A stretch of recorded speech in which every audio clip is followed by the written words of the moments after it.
7? I see 7. No, that's wrong. Where'd you see 7? I thought I saw someone in the hallway walking towards us, and then I was just walking awkwardly because he's on his phone. Oh, is he?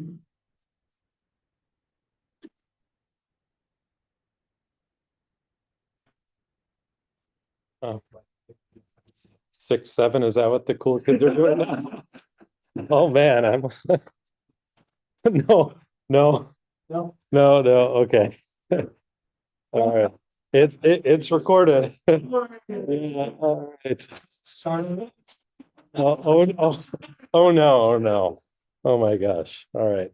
I feel it's way more embarrassed than you guys are. So, all right. So now we should get started. So so today's lecture will be on PageRank. So this is kind of the algorithm that let Google take over the web.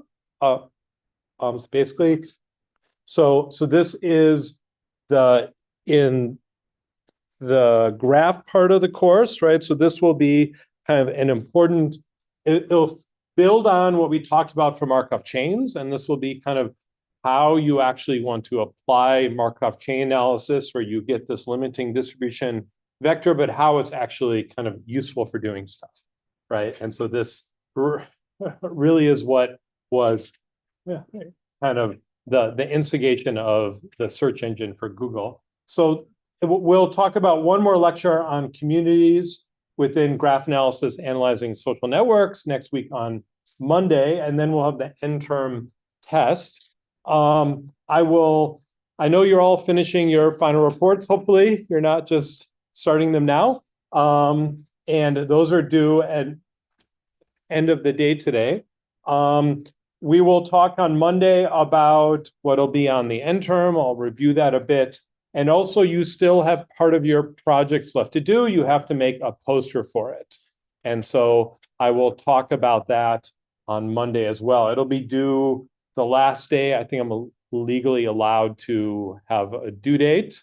And then we will print the posters for you. You all paid a small fee to take this course in addition to regular tuition. That goes for printing the poster.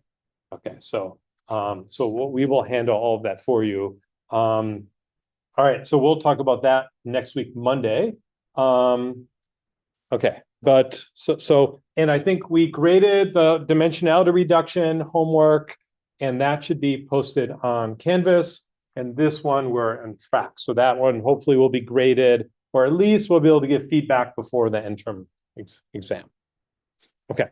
And the graph homework is posted. You should be able to start working on that already. All right, so PageRank. So how many people have heard of the PageRank algorithm by name? All right, okay, a few people. There was a time about 10 or 15 years ago when like PageRank was like the buzzword everyone was doing. There were papers in like Nature on PageRank for the like the circulatory system in the body or something like that. They were trying to, this was the buzzword everyone was trying to apply this idea all kind of all over the place. Now it's kind of faded into the background. It may or may not still be used inside of Google as a key part of their search engine. I suspect at least ideas from it are involved, and it doesn't just apply to Google. It applies to kind of lots of thinking about these complicated networks you can model as a graph. Okay, but what are we talking about today? We're talking about a search engine for the web. All right, now what I used to be, I just said if you do a search engine by default, you'll know that's for the web. Now you can put a search engine everywhere. You can load, there's one built into your computers, operating systems probably to search your files. You can build these search engines everywhere on individual data sets inside of documents. Okay, how does the search engine for the web actually work? So what this is trying to do, just to review, Okay, you have a prompt box, right? So I want to put some word in the box, like the word apple, okay? And what the search engine wants to do is return a list of page 1, page 2, page 3, ... right? Maybe up to page 10, right? So it wants to be able to quickly retrieve a bunch of pages which are going to be reflective of the search word that you have in the search bar, right? Okay, everyone knows how to use the search engine. There probably also going to be some ads over here and maybe some, now there's AI that's integrated here. There's all sorts of other stuff going on, but this is the core kind of part of the search engine. In principle, there's kind of a on kind of an infinite list of pages that it can return. But typically what matters most is going to be the pages above the line. This is what you can see with no scrolling, kind of no scrolling. And this is kind of one page. And then you can say, see more. So I could click to see more, and then it brings up the most. So really what's important are the top page, maybe the top 3 pages it does, and then the top 10. So the search engine can actually, it takes time to serve this based on a search. And so if you want to see more, first you have to scroll down, and that takes some time. And then you have to click this button to actually generate more of these things. And that gives the search engine more time to prep those if you actually want those. Or you can have continuous scroll, but the scroll takes time to do, right? So what really matters is the very top things, the most similar pages. Okay, so how do we find, which pages are relevant, right? How do we determine which are the relevant pages to put up here? What do you think? What should we do? What makes sense to do here? Maybe some page the most appearance. As the most what? The most occurrences. Yes, great. So the most occurrences of the word so the word apple on the page, right?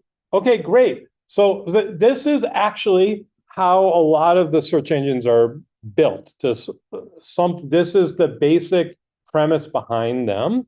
And the first way of thinking about this, that really is what powers most of them under the hood, the kind of the number one aspect.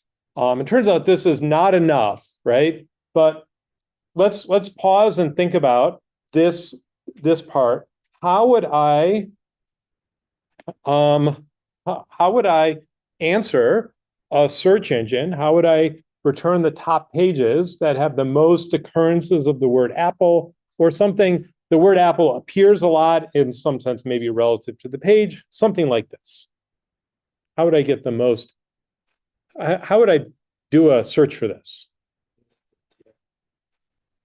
Okay, the TF-IDF will weight it relative to the kind of the commonality of this word. I don't, like if I said the word the apple, then I would know apple is more important than the word the.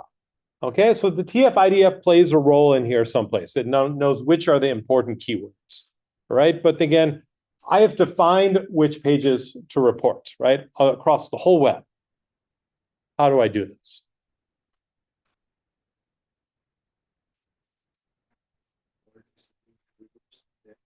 Okay, we're gonna build a reverse index. What is in the reverse index? Like how do I identify which pages? So let's say I have information about the pages, right? I've taken the pages, I've featureized them in some way. And then I have a query word apple, and I want to find, okay, what are all the pages relevant for the word apple? What would how do we mathematically quantify relevance? What would a similarity? Great. Okay, we want a similarity. How would we define the similarity? What similarity would we use?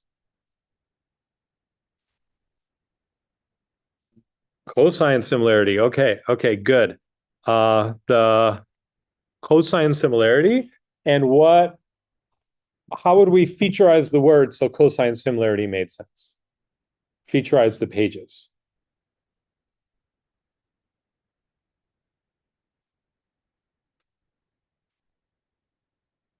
This is from the very beginning of the semester. We could use often the first attempt would be a bag of word model,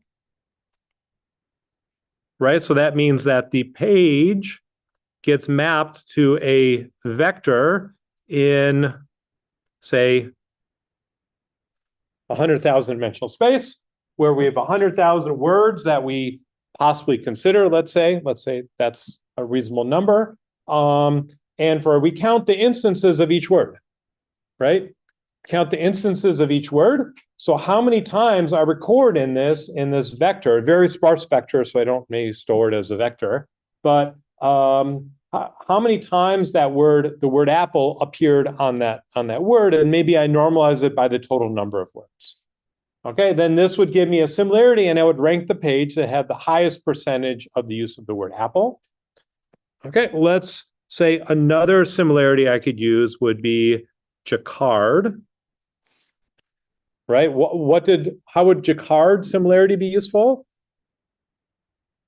What could I pair with Jacquard similarity for a representational model? I wouldn't use bag of words anymore. I would use the word grams, like the K grams. All right. So the K grams would, instead of use an individual word, they would use sets of K words together.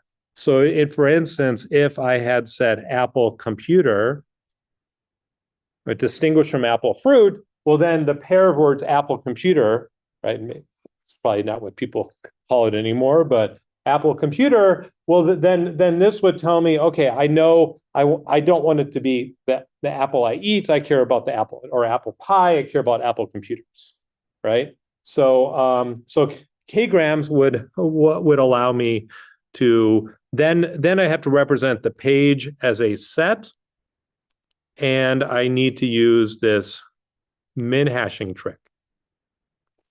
Okay, so I need to use min hashing over these sets. And so this was when they invented min hashing that we talked about as an example of locality sensitive hashing earlier in the semester.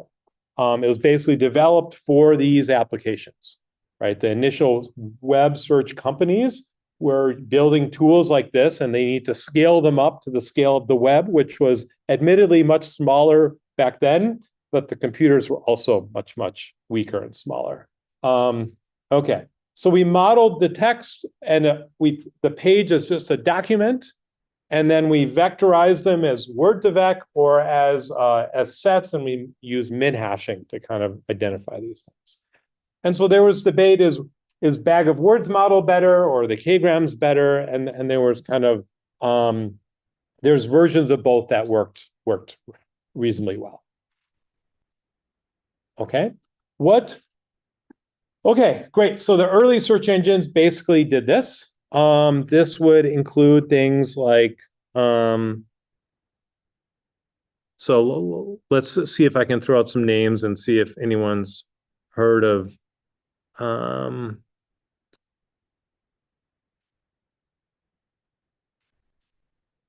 so this would include I think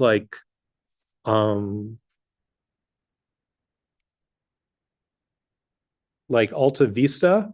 Has anyone heard of Alta Vista search engine? No? Okay.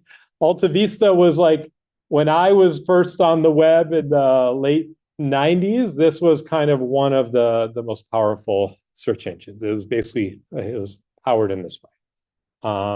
And so it was much better than not having a search engine. Okay. Otherwise, the web was a series of these man pages that you could get through the terminal, or their web pages. You had to know the exact URL to type in. It was hard to find interesting stuff. You would find links of other things you had found. But this led to problems. Okay, what are problems with keyword only search?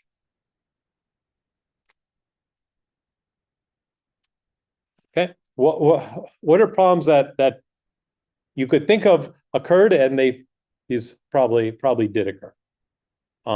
They mostly solved now, though not entirely.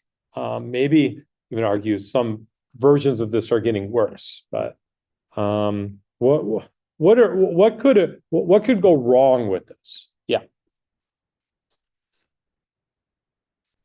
Okay. Apple. Just repeat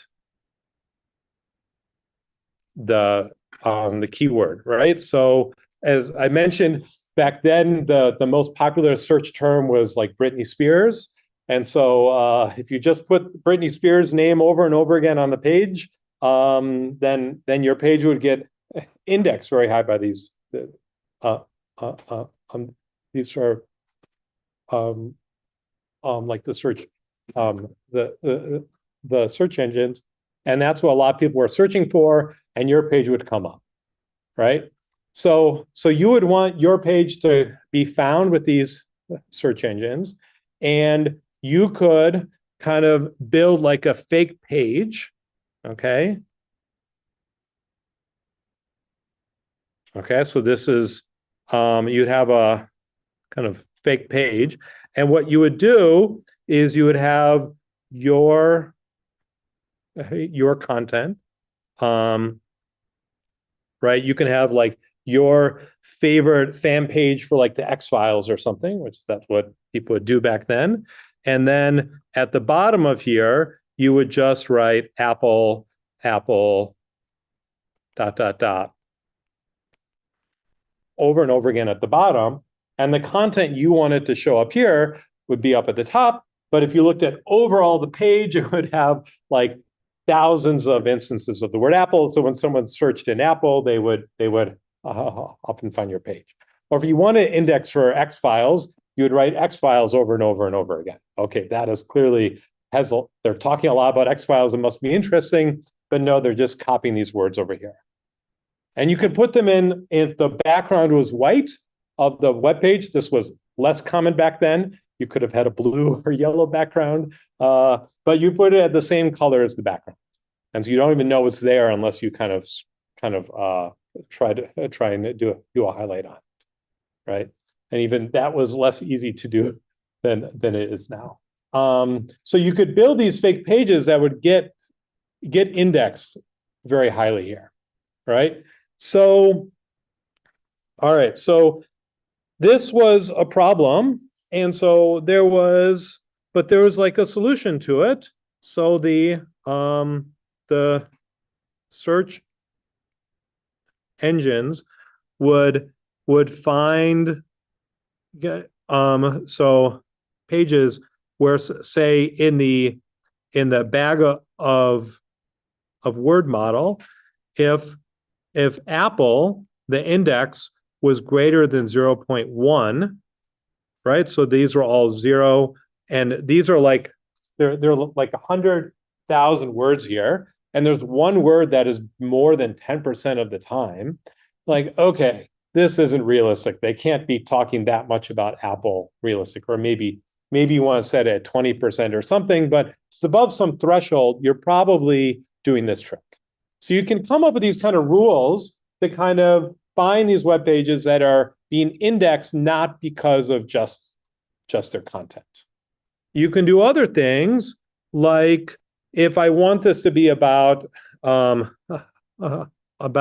say Apple computers, then I can also search for, or I can turn my query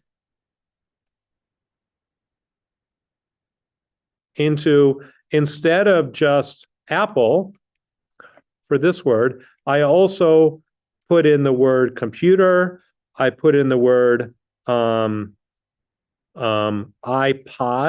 It's before iPad. Probably it's before iPod as well.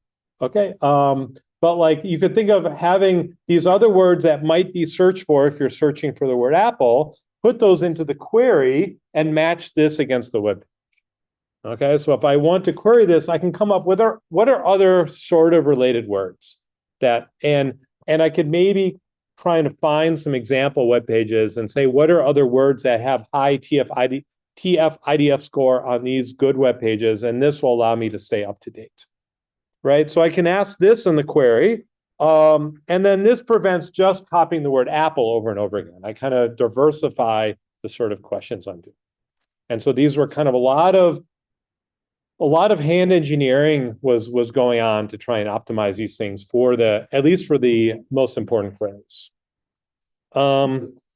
Okay, but if I had come up with a way to kind of diversify my search engine, and there are a bunch of rules, and I don't tell people what these rules are, what my search engine uses, there's kind of another way to still hack this whole process.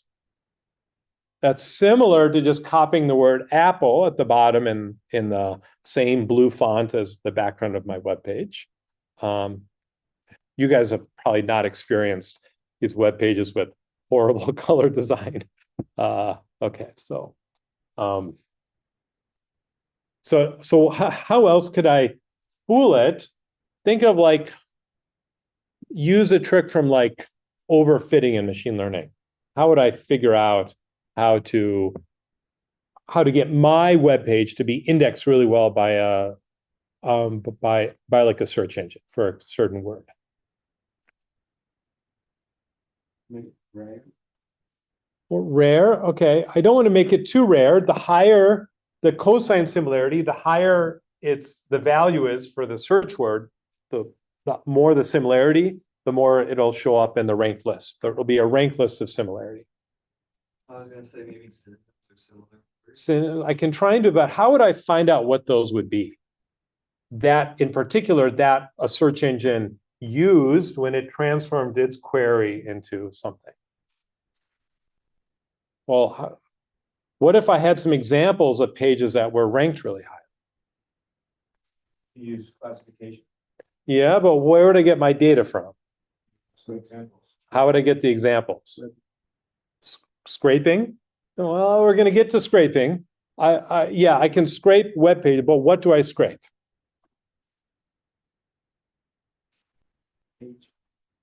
Web page content.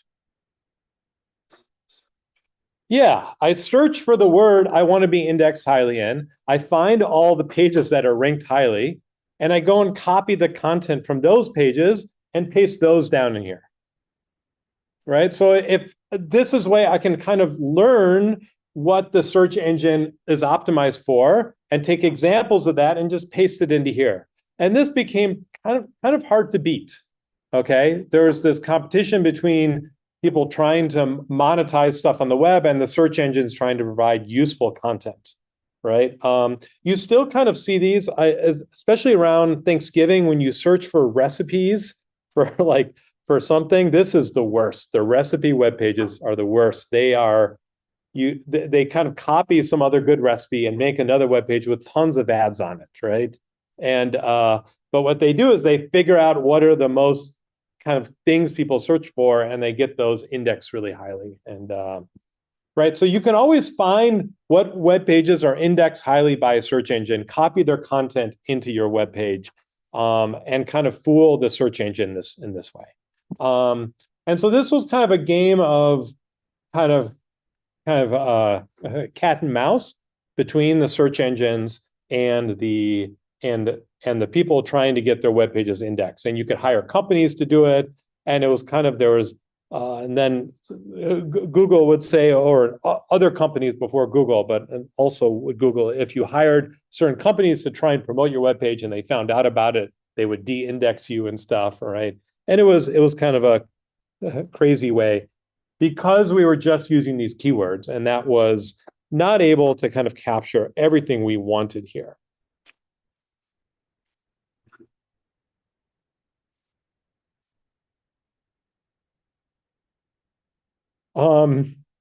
Most people are not that savvy with computers back then.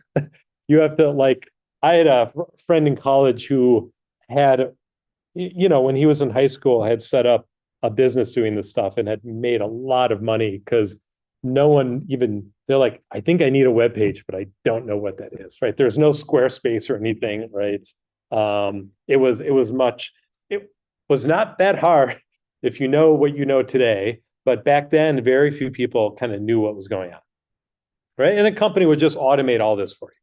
But also just setting up a web page was kind of non-trivial back then. Okay. At least compared to nowadays. Now, I mean, I just put HTML in some folder in my home account and it makes a web page. But but if you're a company, you have to set up the domain and all sorts of other stuff. And once you're outsourcing all this, you also outsource a company to kind of get it so it's indexed well. Same way, like with you have publicity person to promote your company, you hire advertisers. There's still a marketplace for this sort of thing. Okay. So let me say a few more things about web searches or web browsers. Okay. There's also, so they would build something called an inverted index, okay? And the point was, especially back then, there were not that many things people actually searched for, okay? So there would be keyword number 1, keyword 2, word 3, and I could actually pre-compute the links to page 1, page 2, ...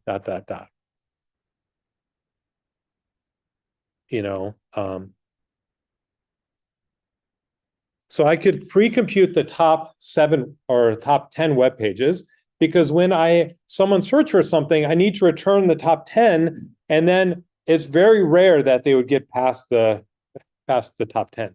Again, search engines weren't as good, so you often scrolled much more than you do now. Now, something like 70% or more people click on the first link, right? And maybe 90% in the first 3 links, right? And 99% of people don't go past the first 10 pages, first 10 things, right?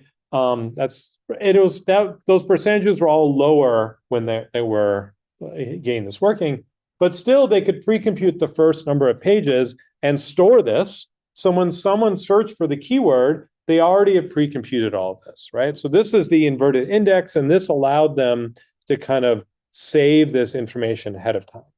So the point is, I can do I don't have to build a nearest neighbor search engine that can dynamically return the top pages. I can do some pre-computation about what goes into the score. Okay, so I don't need to recompute everything dynamically. I can do some global analysis to go into this sort of ranking here. Okay, and then another important thing is called a crawler. Okay, what does a crawler do? We'll have to decide which web pages to actually rank, right? Which web pages to actually index. I'm storing links to them. I'm not searching for them on the fly. I have a bot, right? This is a bot that browses the web. Okay, so it goes to a web page. It go to page, then it kind of records info and puts inside the index. So if it found a new page it hadn't seen before, or a page that it's revisiting, it updates its information, it recomputes where it should go with all the keywords that might be relevant. for it, right? So I read the page and then I scan over it. I compute my min hash signature or the bag of words, and I rescored against a bunch of keywords. Well, I can just see which keywords are highly associated with that and just look at those keywords and maybe see if it shows up in the top 10 or maybe in the top 100 or 200 things that I store on the computer in my server. So I can go and do this, and then I go to random link, right? And this takes me back to step 1.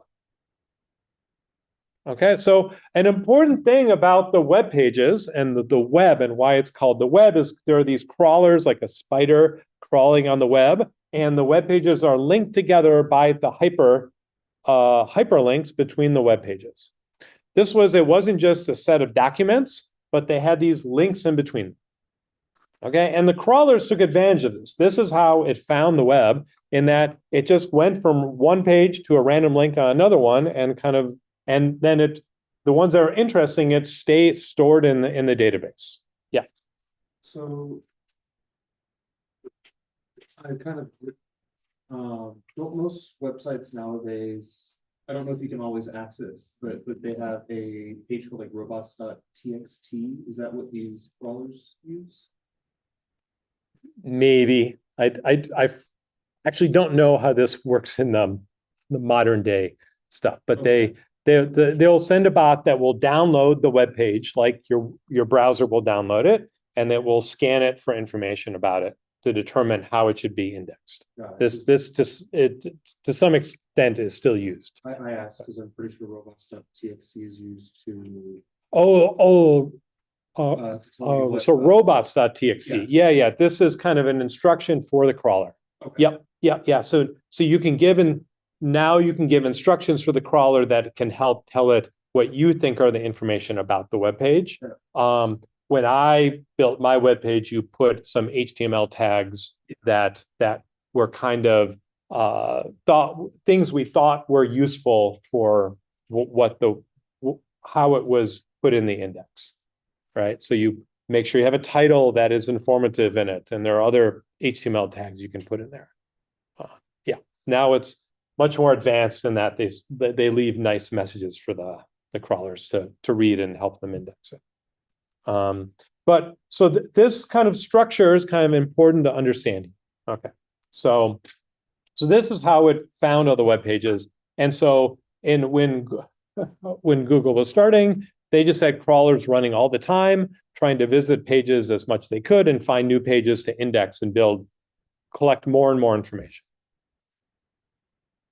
Okay, before we talk about what Google did, let me mention there was alternatives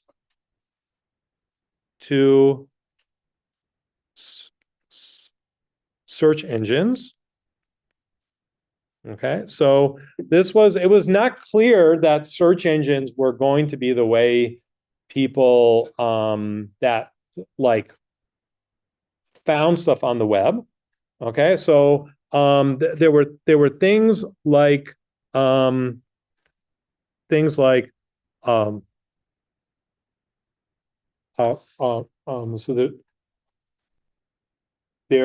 there was a company called LookSmart, and probably one you've still heard of called Yahoo, and these were competitors to search engines like AltaVista and then Google when they came on board. They had a different model of how to navigate the web. Okay, these instead they built an so just an index, and this was, I'm going to give allusions to things that don't exist anymore, but like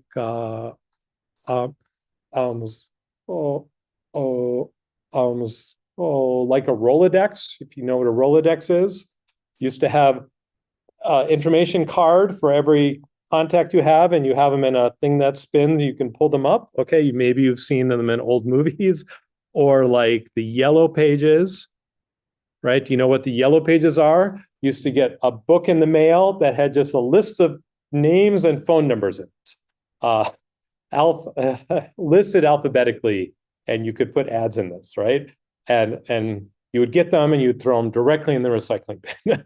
But some people would keep them around. And when I was growing up, if you needed to find like someone to tow your car or a plumber, you would look in the yellow pages and find someone, or someone you met at your, at school or something, you want to look up their number. Well, you trying to look them up in the yellow pages to find their number, and then you call them and under the same name. If they give you their real name, that's still a problem, I guess. But yeah, so there are these just pages that listed all the interesting things in it. Oh my gosh. Okay, good. Okay. Oh, all right. Okay, and so they said, here are all the interesting pages on the web. And so Yahoo was started by a couple of graduate students at Stanford, like Google was a few years later, who I think basically just spent all their time surfing the web and just made a web page with links of all their favorite pages on it. And then people would say, oh, I go to their web page and I find anything I need to find. They found it by surfing themselves and then finding these like interesting pages and linking off of there. So it's just a page of useful links. And this was kind of in some categories. Okay, so you could have different categories of things people looked for and say, oh, I want to find all the pages about sports. So I go to Yahoo, and then I say, okay, go to their sports section, and maybe it lists a couple of big ones, but you can click on the sports category page, and then within there it has a whole bunch of stuff. Oh, here's all the basketball pages, here's all the football pages. And a lot of people had individual fan pages, like ESPN was just a cable news station at the time. They probably didn't have a website yet. So the sports information was spread out all across different places. And Yahoo was smart, and they tried to build front pages to organize all this information. And so whether a search engine was kind of a big, new, novel idea, whereas this index or kind of Rolodex yellow pages of the web seem much more familiar to people, right? And so these were hugely valuable kind of like some of the biggest companies. Early 2000s, probably Yahoo was probably one of the maybe five biggest companies in like of the tech companies of the area, and in terms of the valuation. It's really thought they were out front. They had the best collection, the best organization of web pages, a bunch of specialized stuff, and they seem to be the dominant figure in this space. All right, so this was kind of the state of things. We didn't know whether search engines would take off. They had all of these problems that could occur with the search engines. They could get spoofed, whereas this was curated, right? They had people making sure that they were linking to useful things. They would have people go and check. You could pay to have a good web page listed, indexed in a nice position, and so they had a model to make money too, right? Just like the yellow pages served ads, right? Or not served ads, but they were printed and sent out to everyone the same, right? But you could have your sports, kind of pay to have your sports web page indexed there. So this was kind of a model of the web. Yeah, so okay, maybe we'll do something a little bit fun. What do you think are the most visited web pages? Okay, and it has to be a single page that is a homepage people go to, not the subpages. So it could be the University of Utah, www.utah.edu, not like my personal webpage. What do you think are the most visited web pages? ChatGPT. ChatGPT comes in at number 5. GPT. YouTube is number 2. Google is number 1. Okay. Is Reddit on there? Reddit, very good. Reddit is number 6. Wow. I thought it was. Yeah. like 10. Yeah. Oh no, so sorry, it's number 7.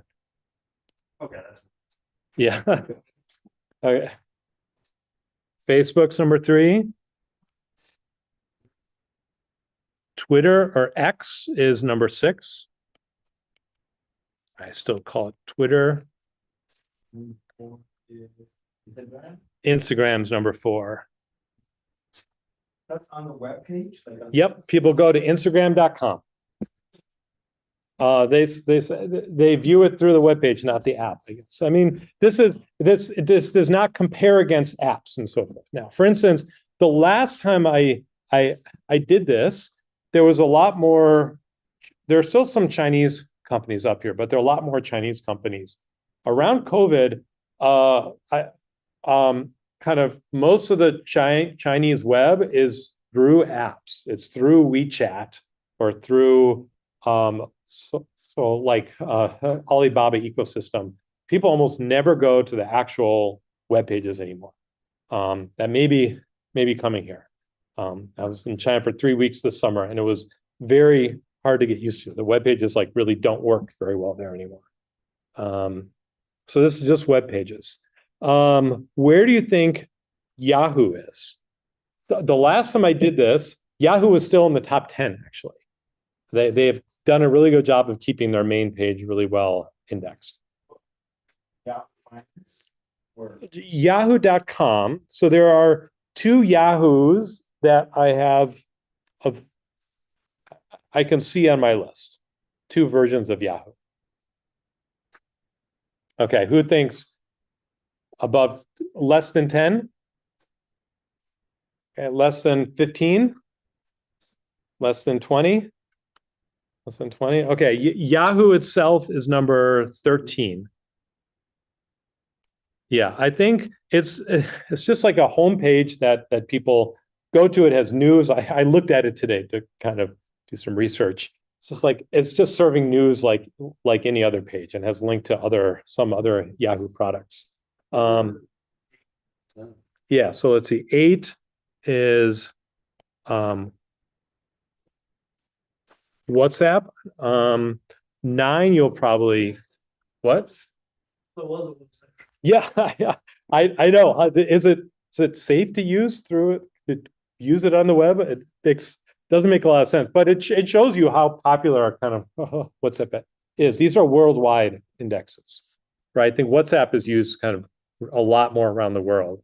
So is Facebook, in fact. That's why it's so high. Number 9, Wikipedia. Yeah, I don't know why you go to wikipedia.org to start your search, but that's where some people go. 10 is Bing. Okay. does it count like when they access the sub page? This is from a Wikipedia page I found, and it's just showing the what this says is just showing the main page. So the individual most visited pages. Number 11 is Yahoo Japan. Okay, which was, so it used to, like when I did this a couple of years ago, a lot of these were Asian countries, their main webpage. So if you go a little bit farther down, you'll find like Yandex, which is the search engine in the main search engine in Russia. So that's like 15 or something. No, that's number 14. Number 12 is going to be TikTok. Okay. And then Amazon is 15. Okay. Right. So these are still, thought Amazon would be high. Yeah. So Netflix is 21. Okay. Number 22 is Pornhub. So if you were wondering where that was, it's not that far down, but it's like, I would not be surprised if it was higher, right? It's just, so yeah, so these are kind of, so the web is still used. These are the most visited pages, but this means people are probably going directly to these pages, or they go to Google and they type in Wikipedia, and then they click a link and go to wikipedia.org, right? And then they search again they realize, oh, I should have just searched what I wanted in Google directly, right? So this has been changing, but it's kind of an interesting list here. Okay. All right, so this is where we were. We have these very visited pages. We have these indices that kept track of these most visited pages. We have these crawlers going around indexing all these pages and pre-computing stuff. And we have to find an order to list them, because otherwise we would have these spam issues where these fake web pages are kind of spoofing other web pages. They're not really useful, but they're just copying the useful content. Okay, so this is where we were when PageRank started to come online. This is about 1998, I guess. Okay, and so the main idea was that they wanted to think of this graph that the crawler was using to walk around on the web. Okay, and somehow it can model this as a graph problem. That's why we're talking about this now during the semester. Okay, and the idea was that the interesting pages were linked to from other interesting pages. So they would have, like, taking this as a graph, they would have more edges. Yes, they'd have a lot of edges into them, right? So I wanted to be a page, and I want a lot of other edges coming into this page, and I want to say this one is interesting, but in particular, I wanted it such, and there's a whole graph here, but that other interesting pages were linking into this page, right? I don't just want these random pages linking into it. I want other interesting pages, right? I wanted to set this up so it's harder to spoof, right? If I set up a web page and then I set up 100 other dummy web pages that no one knew about linking into my page, well, that's not very useful. But if this was also an interesting page, if Wikipedia or Yahoo directly linked into me, right? So if this one, I wanted to borrow information from Yahoo, and if Yahoo linked to my page, well, then my page is probably pretty interesting, right? Or I paid Yahoo some money. Okay, but there aren't that many Yahoos out there that were indexing them. But if Yahoo linked to my page, it probably is an interesting page. And if lots of interesting pages were linking to mine, that probably means it was interesting. Okay, that would also give me power. Then if I chose to link out, then I can decide what are other interesting things if my page is interesting. Okay, this makes sense. Okay, but how would I know? How would I say what is an interesting page? Should I trust my competitor Yahoo to tell me which are the interesting pages? Would interesting pages get more visits? They would get more visits, sure. But how do I know what other pages are being visited? Right, so I can know if I provide a link to it, then people click on that link. Okay, that's a good index, right? So now we will train how to do the searching based on what links people actually click on. This is a whole other science, right? An information retrieval kind of science. I can use that information, but not until I have a good index, right? So I needed to do that we hadn't really discovered how to put machine learning into the search yet. Okay, so I somehow want to know which pages would get visited, but I couldn't collect that information directly. I somehow needed to indirectly say,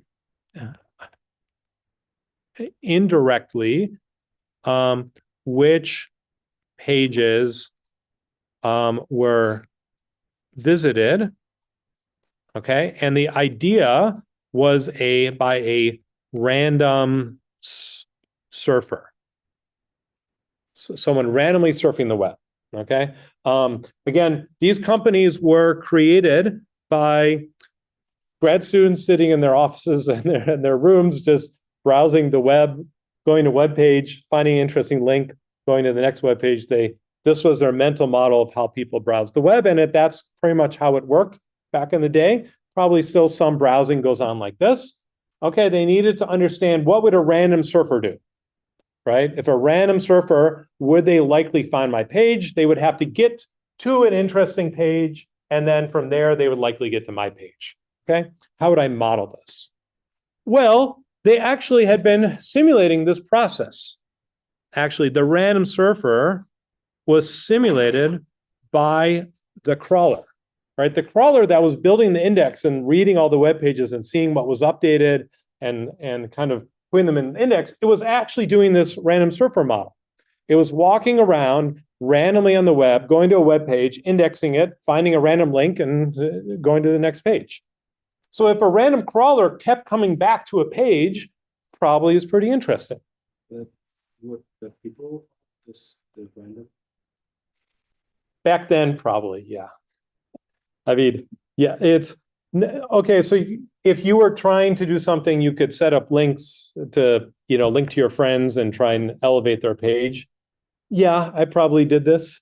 I've had people say, "Oh, could you link to my webpage from your webpage?" I'm like, "Okay, I'll do that." Right? Fine. Okay. Would someone click on it because they saw an interesting link? Maybe. Yeah. So this seems a pretty realistic model. Okay. So I wanted to understand what a random crawler would do. Okay, would a random crawler keep coming back? And I had some statistics. The crawler's doing this. It can just keep a track of its random walk on the web pages. Is that just going down to having a lot of connections? Partially. Like, right? If we don't weigh the edge. So if this has like the last lectures, you can notice that if one now has like 3 edges, that's the top.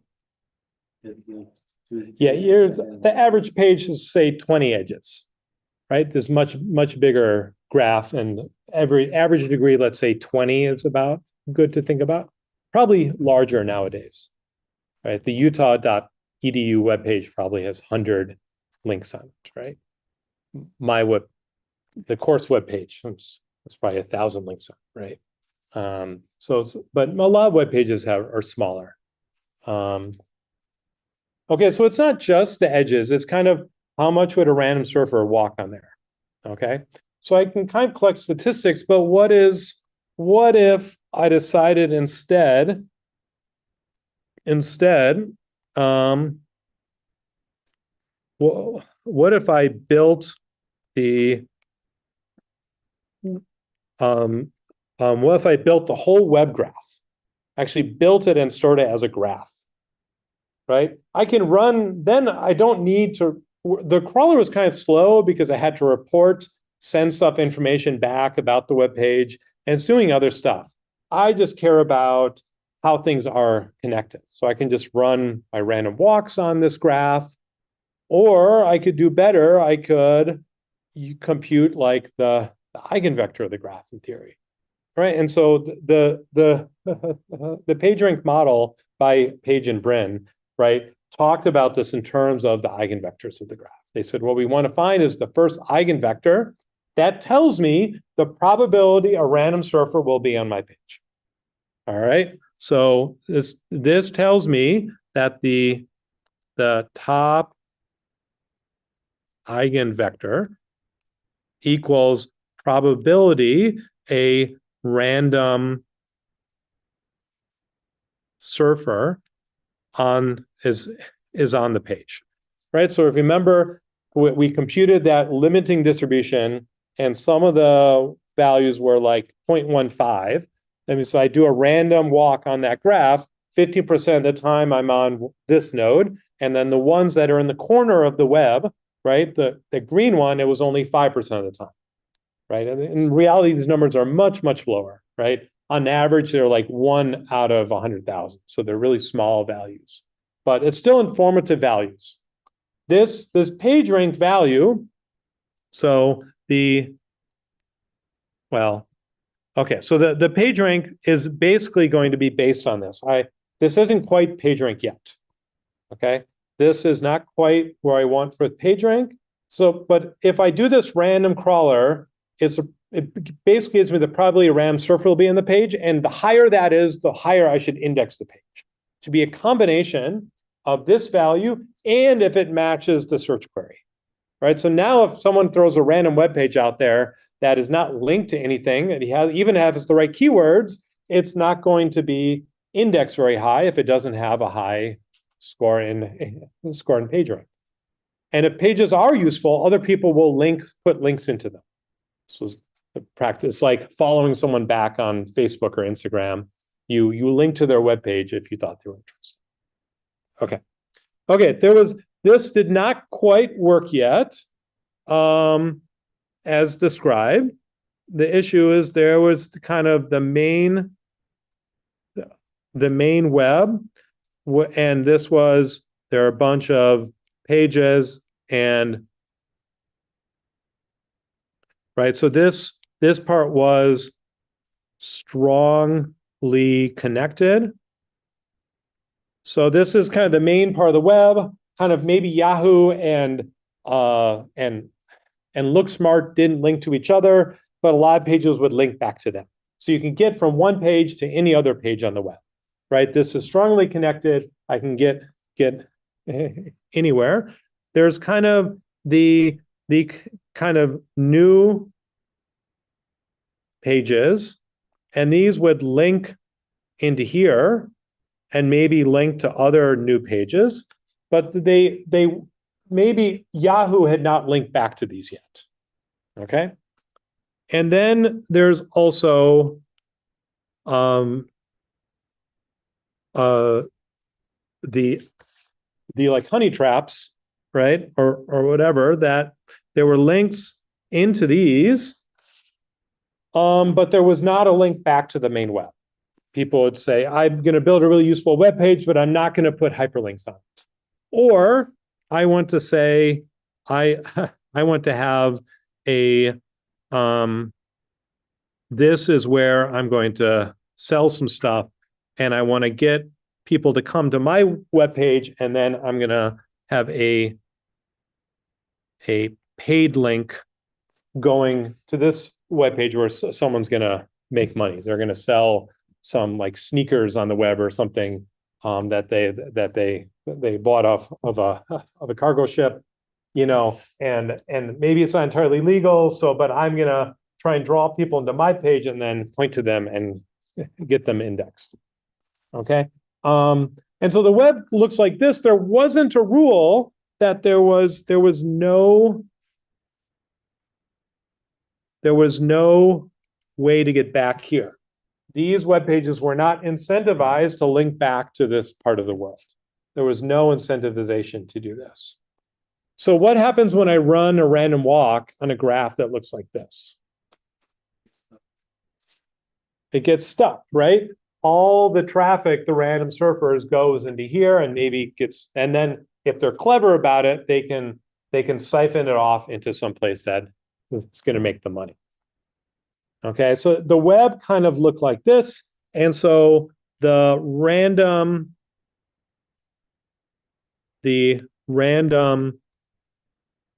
surfer would get stuck in like the Hotel California, right? So they would get stuck in here and they wouldn't be able to get out. Okay, so I mean, but it turned out that this was a problem, but it was a solved problem because the crawlers face this issue. If the crawlers are going to random web pages and going from one to the next, and they wanted to index the whole web, they want to find new pages. They want to make sure they visit the strongly connected part that everyone was mostly on. So they don't want to get stuck in these areas. Okay, so what do you think the crawlers did? What would you do kind of to help the crawlers? Yeah. Model it through a Markov chain. Okay, great, but the Markov chain tells me this is an absorbing state and this is a transient state. So how does that help?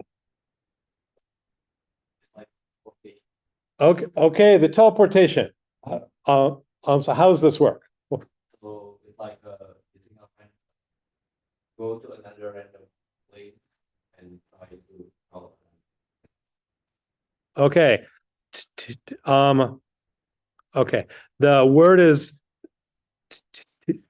teleportation.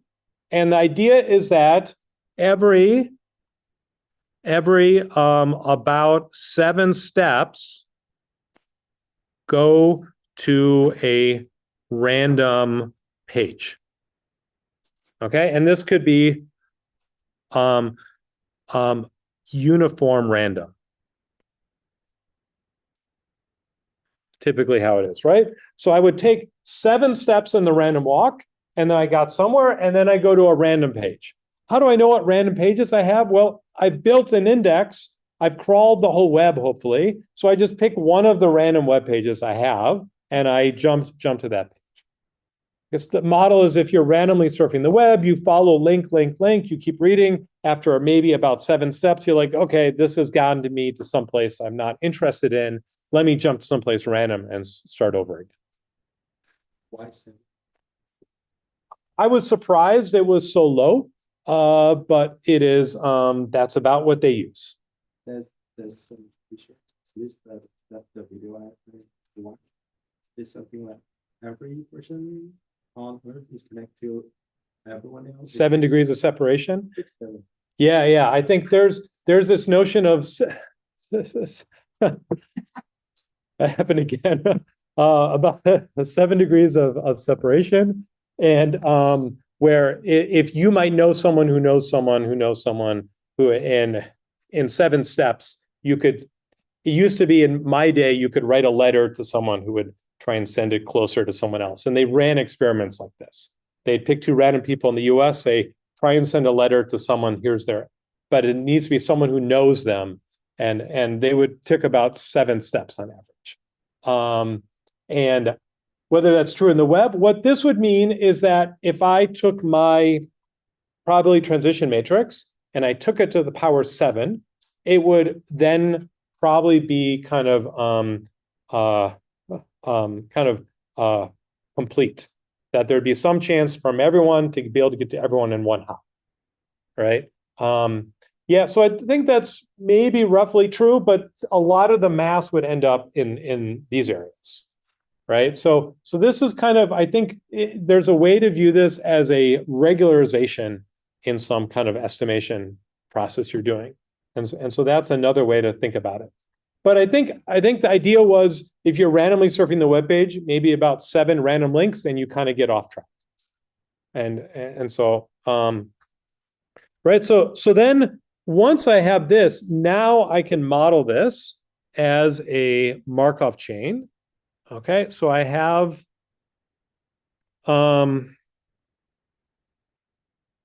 okay, so I'm going to have the web graph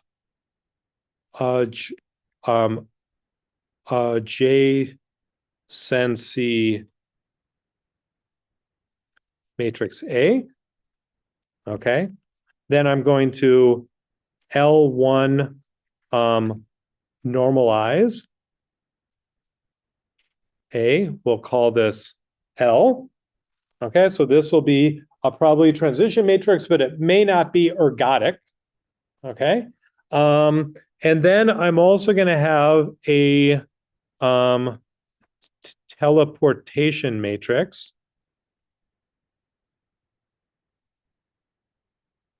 Okay, I'll call this Q, and this is in n by n, right? And this is also in n by n. The nice thing about Q is I can write this as 1 over n times the all ones matrix. Okay, 1 over n times ones of n. Right, so I can can fill this up with all ones. So now if I am at a random position, right? So I'm at a random node here, and there's a 1 over n here, and so it's multiplied through by 1 over n. I have equal probability of going to everything, right? So it's a dense matrix, but I can represent it kind of in a way that's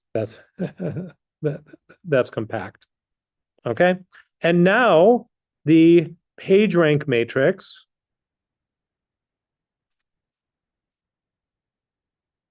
is P is going to be L times 1 minus beta plus beta Q, and this beta is 0.15.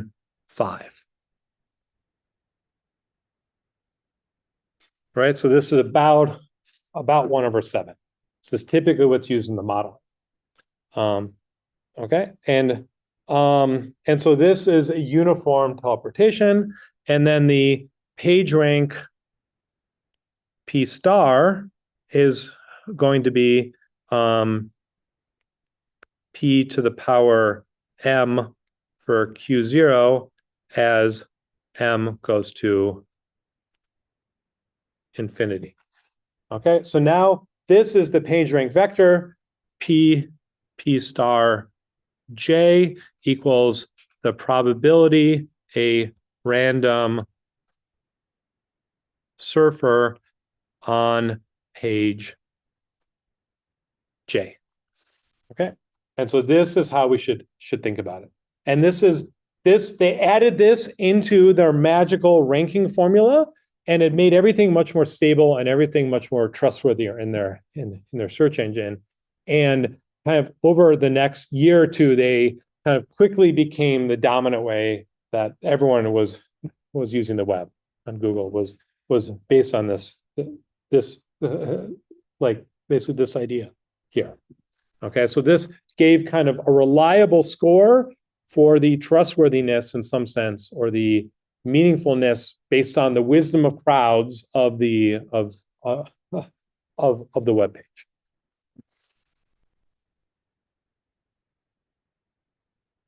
All right, so okay, how do I compute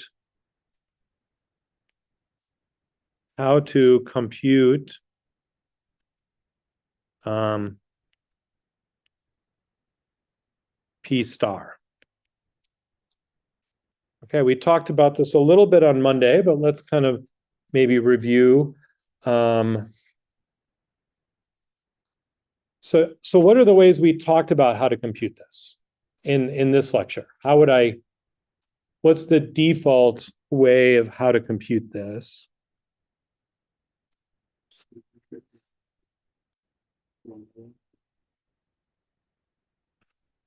All right, so let's start with just I use the crawler statistics. This is equal to a random walk on P or on L with restarts. Okay, so I'm actually implementing that random walk algorithm where I'm at one position at a time, and I compute the statistics of the crawler. Right, so this could be one way how to do it, and this is probably the initial intuition. Okay, the other way we talked about was, you suggested, was matrix multiplication. I can do offline work, so I want to get PM, so I do P times P times P times P, and maybe I do this M equals 20 times. Okay, I can compute this then from basically any initial position. Maybe I start uniform pretty evenly. And then this tells me which pages are most interesting if I do 20 steps in this process. In fact, I probably don't need to do much more than 7 because it mixes at 7. So maybe I can get this down to about 7 times. Okay. Okay, the problem with this is that this becomes very dense.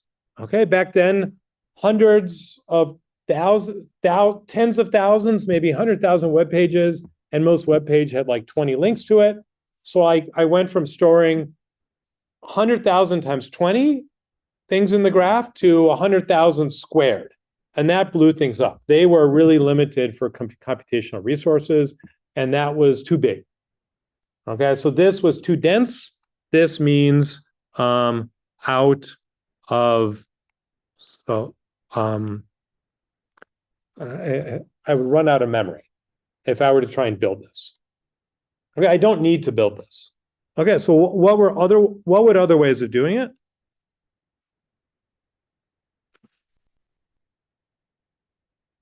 How else could I compute the PageRank vector?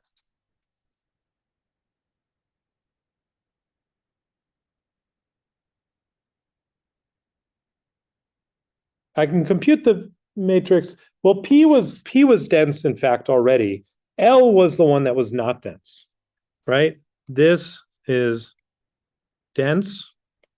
This was not dense. Okay, L was not dense. But as soon as I built P, in fact, it's the sum of a dense part, right? So it's going to be dense. I don't even want to build P. I can build L. This is my web graph, basically.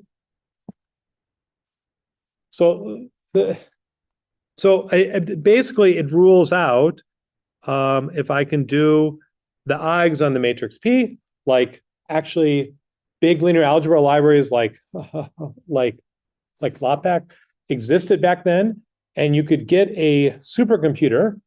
Okay, so this would have needed a supercomputer. And there was a way to compute eigenvectors on a supercomputer for something this big back then, but they were grad students and they had some VC money, but not the same way we do nowadays, and they could not afford a supercomputer. So this led to the invention, trying to solve this led to like MapReduce and these nicely kind of parallel things. It used to be you can only compute something like this on a supercomputer.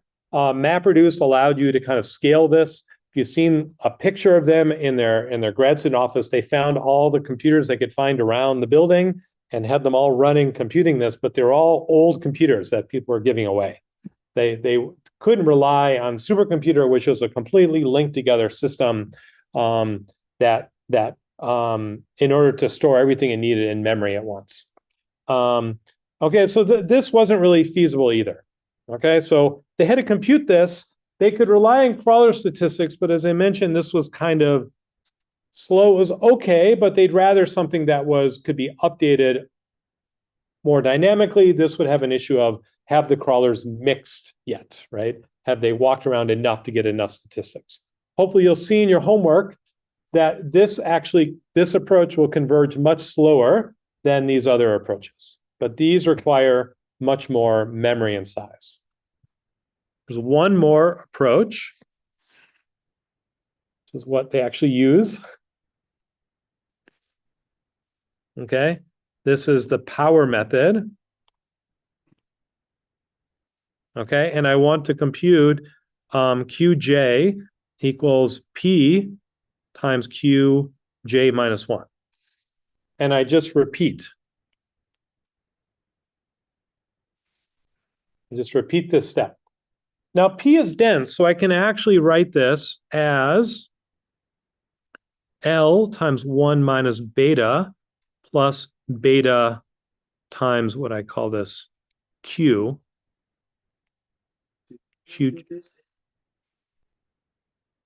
This you should be doing in your assignment. It's different than this. It's on the scale of the data I gave you, you won't be able to tell the difference. Okay. If you took foundation of day analysis, we probably should have talked about this. Specific if that is converted to the eigenvalue. It will converge. This is how you compute the eigenvalues in some way. Just the top eigenvector. Right? I just care about the top eigenvector, not all of them. And this will converge to the top eigenvector.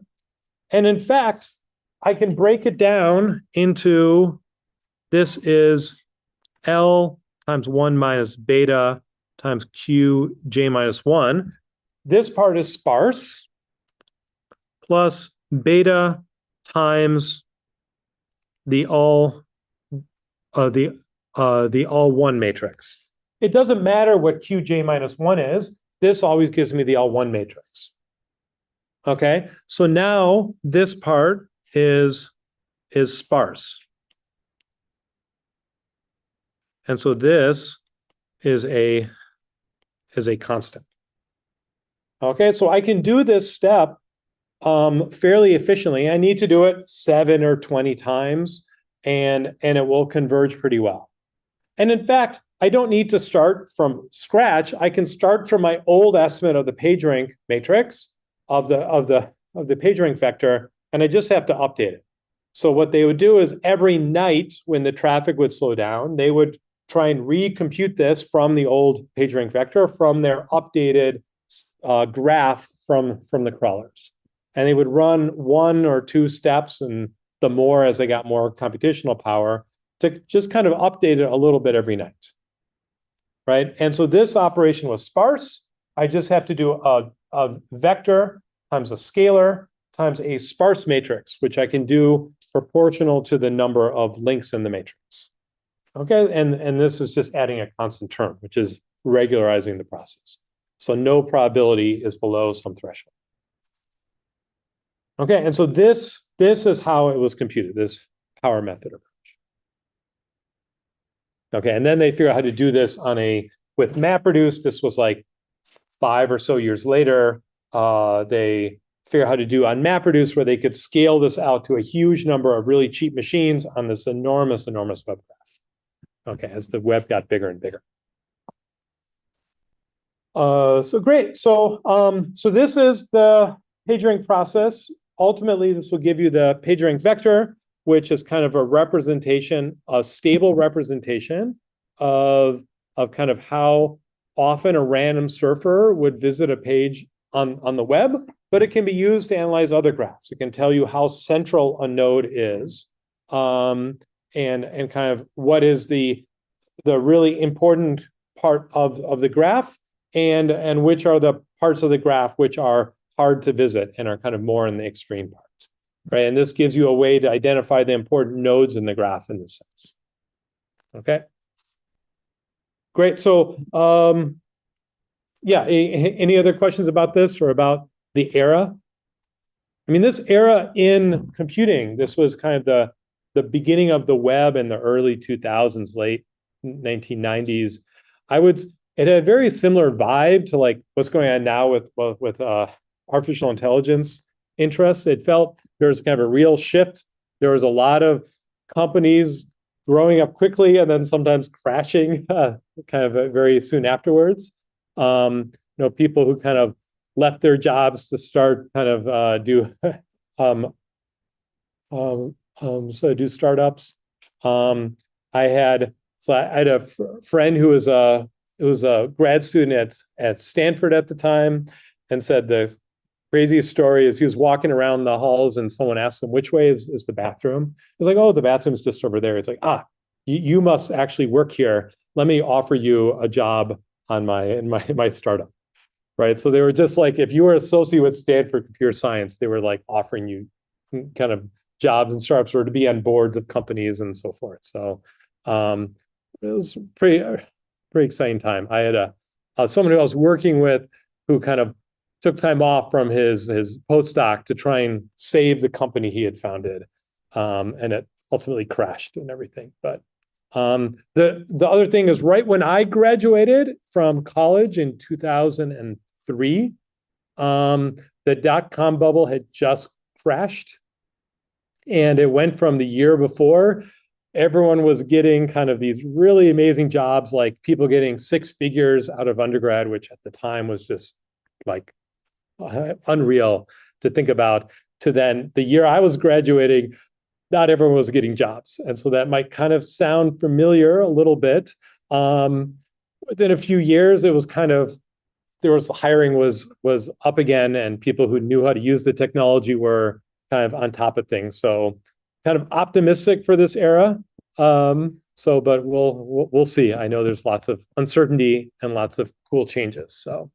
But we can stop here. So enjoy your Thanksgiving, and the exam is next week. The end term is next week, Wednesday. I believe that's the 3rd.